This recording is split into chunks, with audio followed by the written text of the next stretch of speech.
Alright, hey everybody, this is Emehe and welcome to a brand new video.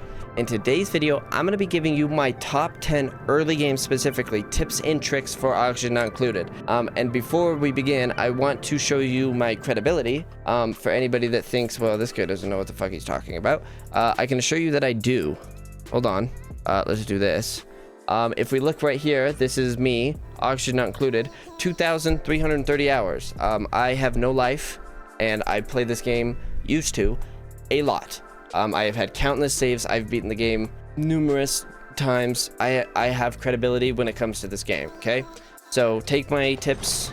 Hopefully they can help you out because they are good tips, I believe. Starting off with number one is starting dupes. So when you create a world, you go survival, we'll say classic. You do this, whatever, to try and get whichever world you want, and then you press start, okay? And when you press start, you will be given one of the most important choices that you will have to make for your entire playthrough. And that choice is your starting dupes.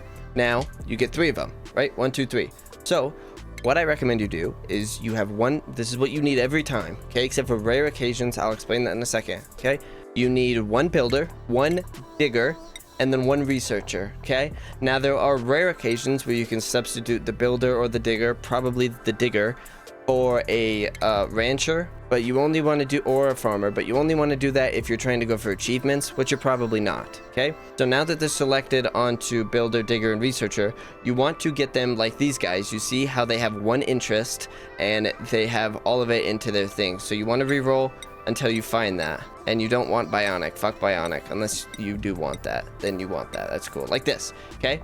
Now, before you press play, because you found 3 guys with great stats, you want to look at their, you don't really care about their main trait here, their good one, it doesn't matter, but you do care about their negative trait, okay? So this one is fine, and this one is fine, but this one is not fine. Allergic reaction to floral scent is bad. Pretty much all the ones you want to skip, except for the ones that are just like decreased decor, or decreased construction, or decreased research, or decreased whatever. Don't do decreased athletics. If you find one like that, don't get him, because decreased athletics are very important. Just make sure that they say decreased something, right? Decreased, and make sure that it's not the same thing. Like, you don't want the digger to have decreased digging, or the builder to have decreased construction. Other than that, you're good. And then you can name it whatever you want. I'll name it Inescapable Panopticon. I've never heard that word in my life. Panopticon. Anyway, we embark. And now that we embarked, we're on to tip number 2, which is room size, okay? So when you're making rooms, there are 3 different room sizes that you can make. Starting off, I want to point out that all your rooms should be 4 tall. Pretty much no matter what, your rooms should be 4 tall. Now, the first room size that you need to know is 32. So if you drag from this corner, go down 4 tiles, and then drag across, you see that I have 32. So then here, I can place doors. We have a 32 tile room. That is the first room size. Okay, and then in between rooms, I recommend having a 3-block gap, and then in that gap, you place ladders. They need to harvest stuff so that I can get some materials. There we go. I recommend placing ladders, and you need to have 1 block on each side, because later on you'll have like firefighter poles, I forget what they're called, and then also transit tubes. But then over here, we can place down another area, and then the next size that we're going to go for is 64, okay? So 32, 64, and then on the other side, if we do another 3-block gap, go like this, place this back with the door. The next size we're going to go for is 96, which we actually can't do it there. We'll do it up here instead. We'll go like this. Oops, we'll go like this, okay? And then 96 tiles all the way to here. That'll actually encroach on this, but it's just fine, and then we'll plug this up. So this will be a 92 tile room that'll look just like this. 92 tiles. 96 tiles, I'm sorry. Now the reason, wait, is it 96 or is it 92? It is 96. Okay, now the reason I say this is, keep in mind your, let me move my camera. Oops. Your room overlay won't look like this. I have a mod that gives a bunch of rooms. Just ignore it. But if you look at rooms, all of them will have, more or less all of them, will have a minimum size of 32, okay? Which is why the first room size is 32.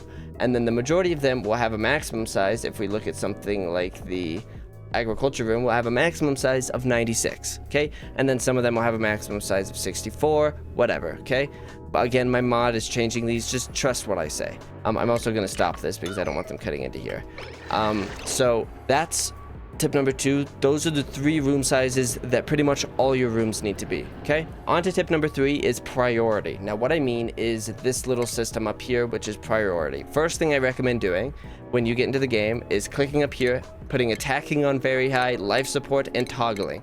What this means is whenever you have a toggling life support or attacking job that needs to be done, everybody will rush to do it. Okay, attacking is important because that's a lot of times revolves around food, right, or safety.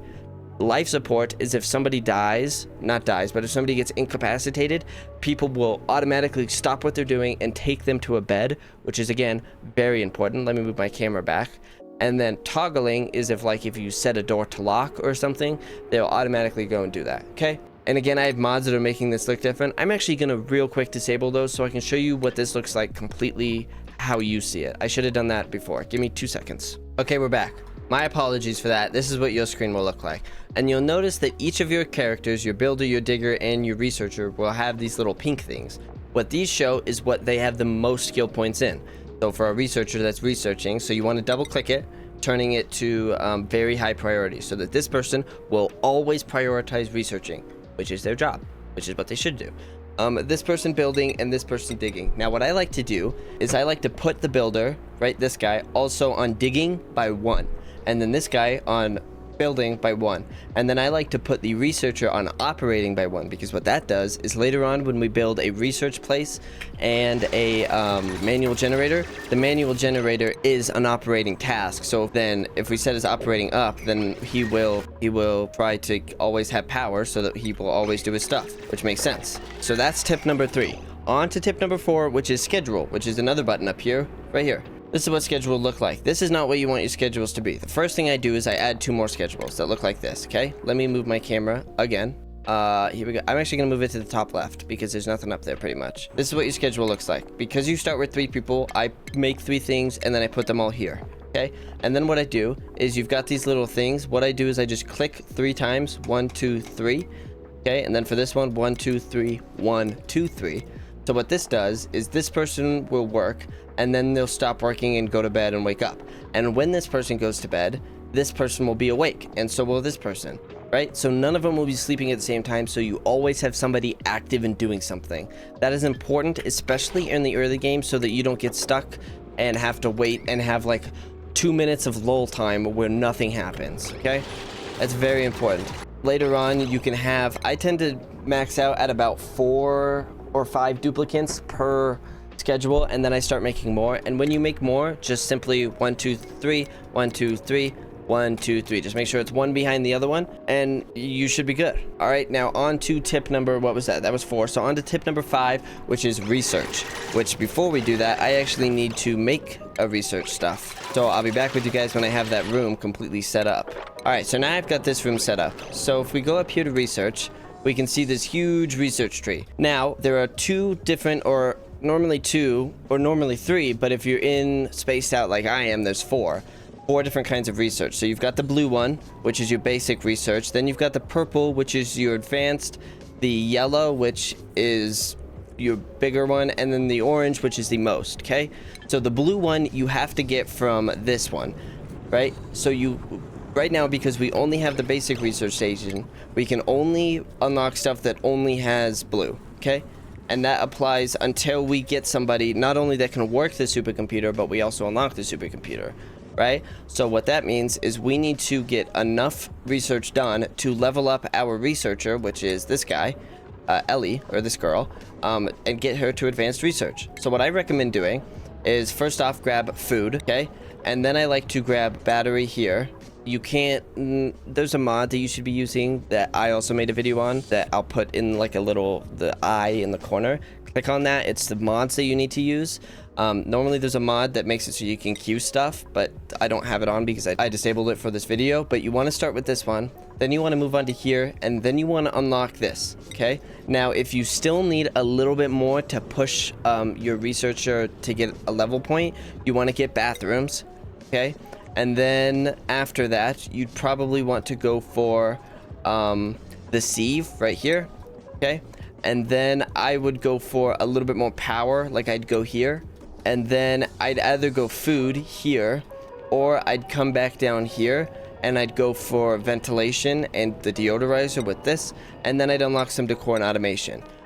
Pretty much after you unlock and get the supercomputer up and running, you just want to research to what your colony needs, right? So if you're running out of food, you want to research some food. If you're running out of space, you want to research, I don't know, you know what I mean? You want to research what your base needs, more or less, okay? So that's tip number 4. Now on to tip number 5, which is how to set up your rooms in the beginning. So this is a power room. Right off the bat, this is your beginning power room. This is how I recommend setting it up. This is a 32 tile room, just like I said, and you have 1 manual generator, 4 small batteries, which will eventually, once we unlock the research, be turned into jumbo batteries, which take up 2 slots, so we'll have 2 of those, and then that leaves just enough room for 1 research station. This is the perfect setup for that, for early game, okay? The next room I want to show you is the bedroom, which I have right here, and I'm actually going to put this on priority 9 because these fuckers need to build it. This is the setup. Again, 32 tiles, and now you have 3 duplicants in the beginning. So I like to put it like this, so 1 here with a gap, 1 here with a gap, and then 1 here. That way later on when you unlock it, down here, you can throw down a potted plant, a flower pot, or even a sculpting block. I wouldn't do sculpting because you need somebody to sculpt it. So I would just do a flower pot, and then you can place that here, and it will raise the decor massively, and it will give you just a little bit more morale. It's super good to do early on, and I would definitely recommend it. Now onto the third room that is super important early on, which is the bathroom. Now, how I would recommend doing that, my people are about to piss themselves, so I should have done this. This is not an ideal first one. I'm just kind of showing you guys everything. So the bathroom that I would do for the start is going to not be 32 tiles, but it's actually going to be 64, okay? And then what I do is I'd come into medicine, the wash basin, which is your sink, and I would throw 2 in this corner, 2 in this corner. Now the reason you do 2 is because sometimes duplicates just run by, so 2 just kind of gives you a safety net. And then what I do is I'd grab the outhouse, and it gives you just enough room to place 4. Perfect setup, and this isn't even the early game setup, this is just the setup. Later on, you'd replace these with their better counterparts, which would be, where are they? Right here. The lavatory, which is the better bathroom, and then the sink, which is the better wash basin, right? So you'd have 4 lavatories and 4 sinks, 2 on each side, just like this. Now, I'm gonna quickly get this stuff built so I can show you a little more. I'll be right back when that's done. Okay, I almost managed to get it all done before somebody pissed, but nope, they pissed on the floor. Okay, anyway, that's fine. Now that I've got this set up, what you want to do is you want to set these to priority 3. Most people do priority 7, but I'll explain that in a different tip. But I recommend having your wash basins on the left be pointed left, and then your wash basins on the right pointed right. You do that just by clicking the set direction down here, and then set them all to priority 3. Again, I will expand more on the priority system on tip number 9, it looks like. Now on to tip number 7. That was tip number 6. This is tip number 7, which is early game food. Now, when discussing early game food, let me move my camera once a fucking again. We need to look up here, right? You see the food in the top right here, right? I should make the UI a little bigger so that you guys can see it. Hold on. Jesus, that's big. Right here, which I have 19,000 calories, and it's all of muckroot and nutrition bars. So muckroot is going to be the number 1 way that you have food within the first 25 cycles until you manage to get some actual food being planted. Now, how you get muckroot is from these little things. As you can see while digging, there's these little hidden treasures or buried objects. 85% of the time, it's muckroot. And that kind of puts us into tip number 8 at the same time. But you need to go for these and you need to mine them. And tip number 8 is prioritize exploring and digging in the early game. So even if you don't need the room, just dig it out until you can't anymore. See right here, that means that it's too high of a dig order. I would cancel. And then I'd come up here and I'd do it again, leaving a 1 block thing for the floor. And I'm also going to need to go like this because it's sand, okay? And you need to do this early on and give your duplicates something to do so that they can level up. And also so that you can get more resources and, more importantly, more food. If you don't do this early on, you will die of starvation, right? You need to be going after these buried objects and unburying them, I guess, in order to feed your duplicates. And you need to do this until, in research, you unlock, and not even until you unlock the farm tile, but until you manage to like be able to like grow food. Like when you unlock the farm style, it still takes like 10 cycles for shit to grow. And quickly on that topic, we'll go back to the other tip of me telling you how to build your rooms. The best way to build a farming room is to have it be, let me do it somewhere that's a little better. We'll just do it right here. It needs to be 96 tiles, right? Just like this, okay? It'll have a floor and it'll have walls just like this, right? Like any other room, okay? And then you have a door on each side, and then on one of the sides, you need to have a farm station, okay, which takes up 2 tiles, and then every other tile will represent this with ladders. Every other tile needs to be a farming tile, or like a thing that you actually plant stuff on, which is the farm tile or the hydroponic tile.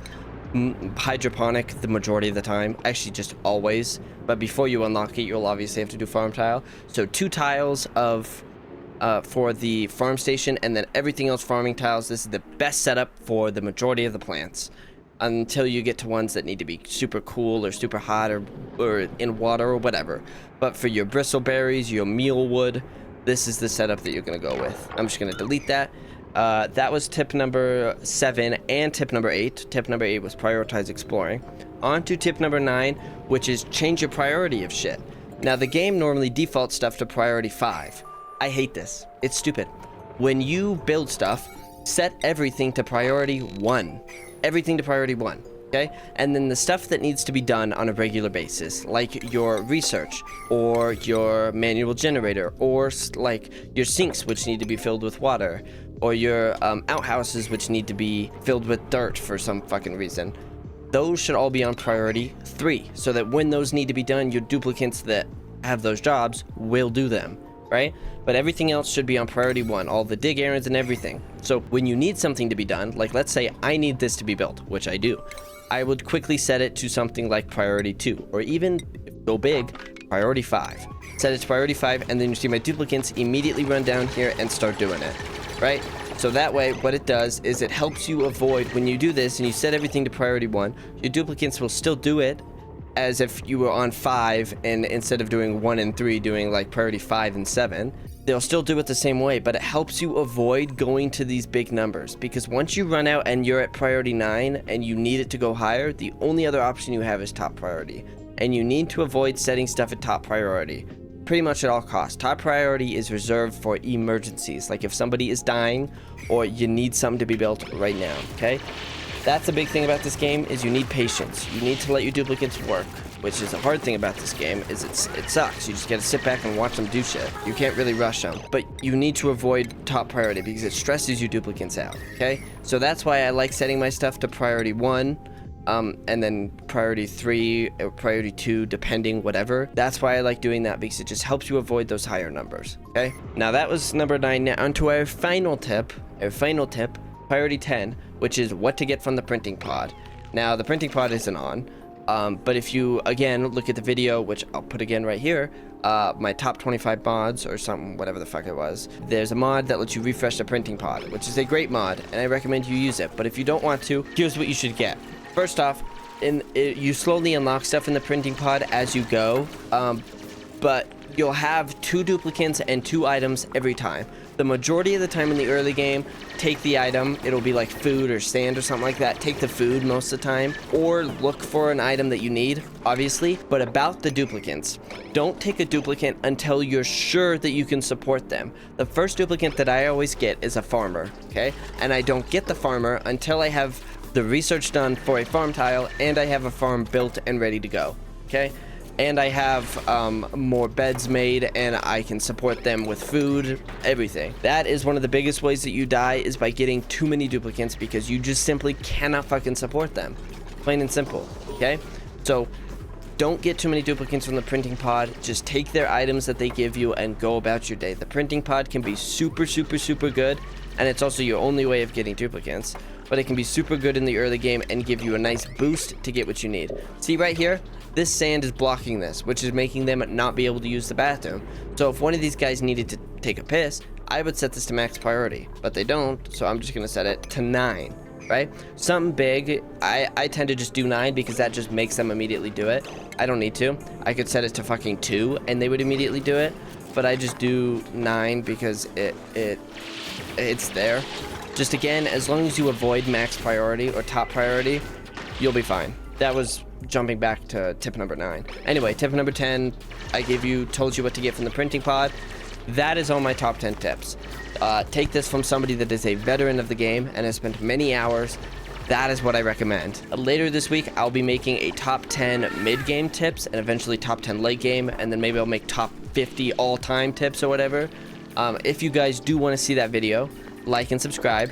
Tell me in the comments, and more importantly in the comments, tell me video ideas. Please, please, for the love of the Lord, if you are seeing this, go to the description right now and type out your favorite video game. That's it. Or type out what game you want to see me play, right? Doesn't matter what it is. Could be literally anything. I'll play it. I guarantee you, if you leave it in the comments, I will play it, okay?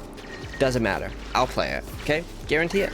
Guarantee it. As long as it's not a, you know, like a game or something like that. I'm not going to play that. But any real game, I will play, okay? I need game suggestions. Tell me in the comments. Also, I've changed my upload schedule.